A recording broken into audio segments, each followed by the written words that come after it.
First line நேயர்களுக்கு வணக்கம். நம்ம என்ன பார்க்க போகிறோம் அப்படின்னு பார்த்தீங்கன்னா, அண்ணாமலை அப்படி என்கிற நபர் கடந்த 2 வருடத்துக்கு முன்பு தான் பாலிடிக்ஸ்குள்ளே வந்தார். அவர் ஒரு ஐபிஎஸ் அதிகாரியாக இருந்தார். அவருடைய இந்த அரசியல் ட்ராவல் இருக்கு இல்லையா, இது தற்போது ஒரு முடிவுக்கு வரப்போகிறது. அதுதான் நம்ம பார்க்க போகிறோம். அண்ணாமலை மாற்றப்படுவாரா, அவருக்கு அடுத்து யார் தமிழ்நாட்டில் தலைவராக வருவாங்க, எதற்காக இப்போது அண்ணாமலை மாற்றுவதற்கான முடிவை செய்திருக்கிறார்கள், அடுத்து என்ன நடக்க போகுது, 6ஆம் தேதி அவர்களுடைய செயற்குழு நடக்க இருக்கிறது. அதில் மத்திய அமைச்சர் ஒருவர் பங்கேற்கிறார் பார்வையாளராக. அதில் என்ன அப்படின்னு பார்த்தீங்கன்னா, தமிழ்நாட்டில் போட்டி போட்ட பாரதிய ஜனதா கட்சி ஏன் படுதோல்வி அடைஞ்சதுன்னு இவங்க கூட்டம் போட போகிறாங்களா, இதை பற்றி நம்ம பார்க்க போகிறோம். நீங்கள் ஃபுல்லாக பார்த்தீங்கன்னா தான் உங்களுக்கு டீட்டெயிலாக தெரியும் எதற்காக அண்ணாமலை மாற்றுறாங்களா இல்லையா, அண்ணாமலை லண்டன் ரகசியம் என்ன, அடுத்து யார் வரப்போகிறாங்க, எதற்காக இந்த கூட்டம் நடைபெற வருகிறது அப்படின்றத ஃபுல்லாக டீட்டெயிலாக நம்ம பார்க்க போகிறோம்.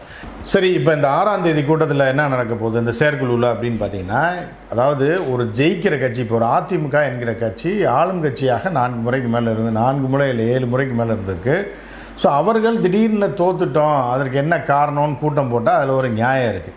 ஆனால் இங்கே பாரதிய ஜனதா கட்சி நோட்டா கீழே கிடந்தது. இப்போ தான் கூட்டணியில் சேர்த்து அங்கங்கே செல்வாக்கு மிக்க ஒவ்வொரு தொகுதியிலையும் ஒரு 40,000 ஓட்டு 50,000 ஓட்டு வாங்கக்கூடிய தினகரன், ஓபிஎஸ், அதே மாதிரி பலரை உள்ளே இணைத்து கொண்டு செலவு பண்ணக்கூடியவர், வேலூரில் முதலியார், அங்கே எஸ்ஆர்எம் ஓனர், இவர்களெல்லாம் கூப்பிட்டு அவர்களை செலவு பண்ண வச்சு அவர்களுடைய சொந்த ஓட்டு, இவர்களுக்கெல்லாம் மக்கள் எதற்காகவும் செல்வாக்குக்காக வாக்களிக்கவில்லை, அவர்கள் செலவு பண்ணுறாங்க. லோக்கலில் கொஞ்சம் செல்வாக்கு இருக்கின்றத வச்சு இவர்களெல்லாம் கட்சியில் கூட்டணி சேர்த்துக்கிட்டு ஒரு இது பண்ணுறாங்க.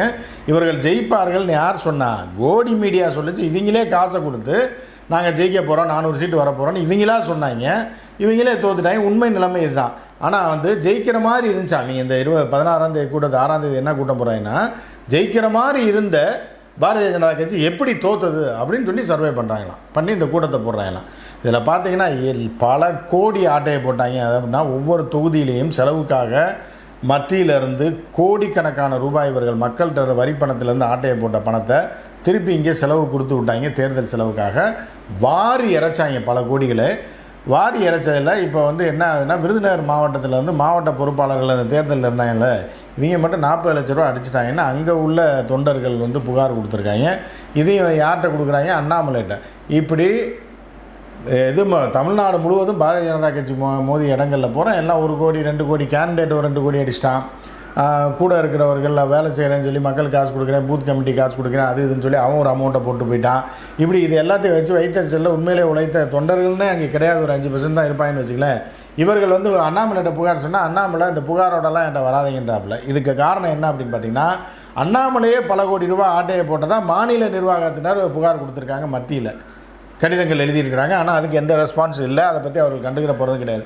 ஏன்னா ஒரு அமௌண்ட்டை கொடுத்தா, செலவு பண்ண கொடுத்தா, அதாவது தேனை எடுக்கிறேன் புறங்காய் நக்கத்தான் செய்வேன் அப்படின்னா, தேனை பூரா நக்கி தின்னுட்டாங்க இவங்க. புறங்காய் இல்லை, புறங்காயை தான் அடுத்தவனுக்கு காட்டியிருக்காங்களே தவிர தேனை பூரா நக்கி தின்னுட்டாங்க. அண்ணாமலை மேலும் குற்றச்சாட்டு இருக்கிறது. தமிழிசை நேரடியாகவே குற்றம் சாட்ட வச்சார், பல மாநில நிர்வாகிகள் மேலே ஏகப்பட்ட காசை மத்தியிலேருந்து வாங்கி ஆட்டையை போட்டாங்க அப்படின்ட்டு. அதுபோக அண்ணாமலை மேலே அதிருப்தி தெரிவிச்சிருக்காங்க. கூட்டணி கட்சியாக இருந்த அதிமுகவை கழட்டி விட்டதுனால தான் பாஜகவுக்கு இவ்வளோ கேடுகட்ட நிலை வந்துச்சு. இல்லைன்னா ஒட்டு மொத்தத்தில் ஒரு 5 சீட்டு 6 சீட்டு 7 சீட்டுனால் அடிச்சிருப்பாங்க. அப்போ மத்தியில் ஆட்சி அமைக்கக்கூடிய பாஜகவுக்கு இது ஒரு பலமாக இருந்திருக்கும். இது எதனால் கெட்டு போச்சுன்னா, அண்ணாமலையோட திமிர்த்தனத்தினாலேயும் அண்ணாமலையுடைய அறவிட்ட அரசியல்னால தான் அது கெட்டு போச்சு. இல்லைனா எடப்பாடி நம்ம கூட இருந்திருப்பாருன்னு எடப்பாடியோட அழுத்தம். அதாவது மோடி எடப்பாடிக்காக காத்திருந்தார் அப்படின்னு சொல்லி திருச்சி சூர்யா ஓப்பனாக சொல்கிறாப்புல. அவர் கூட அண்ணாமலை கூட இருந்தவர் பிரதமரே காத்திருந்தார் எடப்பாடிக்காக, ஆனால் எடப்பாடி வரலை, அது அவரை பெரிய அளவில் அப்செட் ஆக்கி விட்டுருச்சு அப்படின்னு. அதுக்கு காரணம் யாருன்னா, பின்னாளில் அவர்கள் கேட்டபோது அண்ணாமலை தான் காரணம், அண்ணாமலை இருக்கிற வரைக்கும் நாங்கள் கூட்டணியில் இருக்க மாட்டோம்னு சொல்லி அதிமுகவினர் சொன்னதாக அது ஒரு குற்றச்சாட்டு இருக்குது. இப்படி அண்ணாமலை மேலே ஒரு பக்கம் அடிக்கி குற்றச்சாட்டை போயிட்டு இருந்தாலும், மோடியும் அமித்ஷாவும் அண்ணாமலையை பெரிதும் நம்ப ஆரம்பிச்சிட்டாங்க. ஏன்னா கூட்டத்தை கண்ணில் பார்த்துட்டாங்க அப்படின்ற மாதிரி. இந்த வீட்டில் வளர்க்குற நாயெல்லாம் நம்ம சொல்லுவோம், ரத்த வாடை காட்டிடக்கூடாதுன்னு. ஒன்ஸ் ரத்தத்தை நக்கிடுச்சு, ஏதாவது ஒன்று பண்ணிடுச்சு அப்படின்னா, பூனையோ நாயோ, அது நம்மளை கடிக்க ஆரம்பிச்சிடும் அப்படின்ற மாதிரி. என்ன ஆயிடுச்சுன்னா, பாரதிய ஜனதா கட்சிக்கு பொதுக்கூட்டத்திற்கு கூட்டத்தை காமிச்சிட்டாங்க. காசை கொடுத்து கூப்பிட்டாங்களோ எதை கூப்பிட்டாங்களோ, ஒரு 10,000 பேர் 5,000 பேர் கூட்டத்தை காமிச்சோடனே மோடிஜி அமித்ஷாஜி என்ன பண்ணிட்டாங்கன்னா, அண்ணாமலை பெரிய லீடர், இவ்வளோ நாள் வரல, நம்ம கொடுத்த காசுக்கு எல்லாம் கரெக்டாக பண்ணோன்னே இதை சாதகமாக பயன்படுத்திட்டு அண்ணாமலை ஒரு பெரிய அமௌண்ட் அடிச்சிட்டாப்ல அப்படின்றது தான் கட்சிக்குள்ளே இருக்கக்கூடிய மூத்த தலைவர்களோட குற்றச்சாட்டு. அப்படி இருக்கும்போது அண்ணாமலை மேலே குற்றச்சாட்டு இருக்கும்போது லோக்கலில் மாவட்டத்தில் காசு அடித்தவனை பற்றிலாம் அண்ணாமலை எப்படி விசாரிப்பார் அப்படின்ற ஒரு சூழ்நிலையில் தான் வர 6ஆம் தேதி செயற்குழு கூட்டம் நடக்குது. இந்த செயற்குழு கூட்டத்துக்கு அப்புறம் பார்த்திங்கன்னா அண்ணாமலையை ஒழித்து விடுவார்கள். அண்ணாமலையோட பதவி காலமும் முடிய போகுது 3 வருஷத்தில்.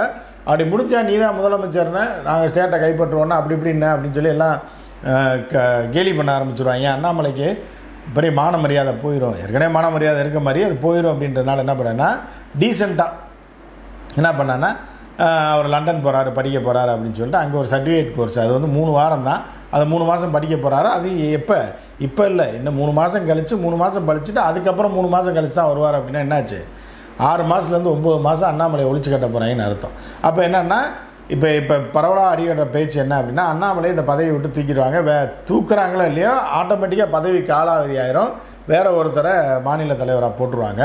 அப்புறம் அப்படியே அண்ணாமலை ஒரு 6 மாதம் அந்த பக்கமாக அலைய விட்டுட்டு எங்கிட்டாவது நார்த் இந்தியா அங்கிட்ட போய் சுற்ற வச்சுட்டு இங்கே தலையே காட்டக்கூடாது அப்படின்ற மாதிரி வச்சுட்டு அதிமுகவோட ஒரு டையப் போடுற மாதிரி போட்டு ஒரு டம்மி பீஸை தமிழ்நாடு மாநில தலைவராக்கி அந்த கூட்டணி செட் ஆனதுக்கப்புறம் கொஞ்சம் நல்லா ஒரு மாதிரியாக போனதுக்கப்புறம் அடுத்த வருஷத்தில், ஏன்னா அதுக்கு அடுத்த வருஷம் தேர்தல் ரைட்டுங்களா, 2026 தேர்தல், 2025 மெதுவாக அண்ணாமலையை கூட்டு வந்து பிரச்சாரம் திருப்பி ஒரு பில்டப் பூஸ்டப் பில்லாக கொடுக்கலாம் அப்படின்ற மாதிரி.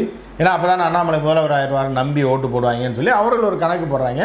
அண்ணாமலைக்கு வந்து கல்லூரி முதல்வராக கூட வாக்களிக்க மாட்டார்கள் அப்படின்றது, வர முடியாது அப்படின்றது தமிழ்நாட்டுடைய நிதர்சனமான உண்மை. எனவே அண்ணாமலையை தூக்குற இது உறுதி. இந்த ஒரு 10 நாளில் அதை வந்து நாசுக்கா என்ன பண்ணுவாங்கன்னா வேற ஆள் அந்த பதவியில் போட்டுருவாங்க. புரியுதா உங்களுக்கு? இவரை தூக்கிட்டோன்னு சொல்ல மாட்டாங்க, வேற ஆள் புது தலைவர் வந்துட்டாருன்னு சொல்லுவாங்க. இவரை தூக்கி இது பண்ணுறதுக்கான பிளான் இப்போ இருக்குது. ஆனால் இந்த காசு அடித்த விஷயத்தில் அண்ணாமலை மேலாம் நடவடிக்கை எடுக்க மாட்டாங்க. ஏற்கனவே இந்த தங்க கடத்தலில் அண்ணாமலை பேர் அடிபட்டு இருக்கு. இது காவல்துறையும் விசாரிக்கும் அப்படின்றாங்க. ஆனால் காவல்துறை விசாரிக்க விடாமல் கஸ்டம்ஸ் விசாரணை அப்படின்ற மாதிரி கொண்டு போனால் தான் மத்திய அரசு அண்ணாமலையை காப்பாற்ற முடியுன்றதுனால அது ஒரு ரூட்டில் போய் அதெல்லாம் கிளியர் பண்ணி விட்ருவாங்க. அண்ணாமலைக்கு மேலே எதுவுமே எந்த தாக்குதலும் வராது. ஏன்னா அவர்களுக்கு தெரியும், அவர்களே பெரிய திருடாங்க மத்தியில் இருக்கவனை, ஏகப்பட்ட முல்லையை போட்டிருக்காங்க எலெக்ஷன் நேரத்தில். அப்போ இவர்கள் வந்து பணத்துக்காகலாம் யார் மேலே நடவடிக்கை எடுக்க மாட்டாங்க அப்படின்றது உண்மை. எனவே அண்ணாமலை லண்டன் அனுப்பிவிட்டு அப்படியே கொஞ்ச நாள் அப்படியே குஜராத்தை அந்த பக்கம் ஒழிச்சு வச்சுருவாங்க. ஒழிச்சு வச்சுட்டு அடுத்த வருஷம் அண்ணாமலை வர போகிறாரு. அண்ணாமலை பதவி போகும்போது அண்ணாமலைக்கு அடுத்து யார் இங்கே தலைவராக வராங்கன்றது இன்னும் ஒரு வாரம் 10 நாளில் தெரிகிறதுக்கான அதிக வாய்ப்பு இருக்குது. எனவே அண்ணாமலையோட தமிழ்நாட்டு அரசியல் பயணம் இதோட முடிவு பெறுது அப்படின்னு நம்ம பார்த்துக்கலாம். அவர் வந்து 2 வருஷம் 2.5 வருஷத்துக்கிட்ட தான் ஆக போகுது. இதோட அண்ணாமலை என்கிற ஒரு பரபரப்பை ஏற்படுத்திய மனிதன் பாரதிய ஜனதா கட்சியில் பரபரப்பை ஏற்படுத்தி பொய்யும் புரட்டும் பித்தலாட்டம் ஒரு பக்கம், இன்னொரு பக்கம் வந்து அரசியல் காய் நகர்த்தர்கள் மத்தியில் ஆட்சி இருப்பதனால அதை வைத்து கொண்டு மாநில அதிகாரிகளை அமைச்சர்களை மிரட்டி வந்த அண்ணாமலை வெறும் பெட்டியை கொண்டு போய் தகரப்பெட்டியை திமுக ஊழல் ஃபைல்னு சொல்லி கவர்னர்கிட்ட கொடுத்து ஏமாத்தினது, இது போன்ற பல டுபாக்கூர் சித்து வேலைகளை செய்து வந்த அண்ணாமலைக்கு இந்த மாதத்தோட ஒரு முடிவுரை எழுதப்படுது அப்படின்னு நம்ம பார்க்கலாம். அடுத்து எந்த காமெடியன் தலைவராக வராங்க பாஜக அப்படின்றத நம்ம பொறுத்திருந்து பார்ப்போம். மற்றொரு நிகழ்ச்சியில் சந்திப்போம். நன்றி, வணக்கம்.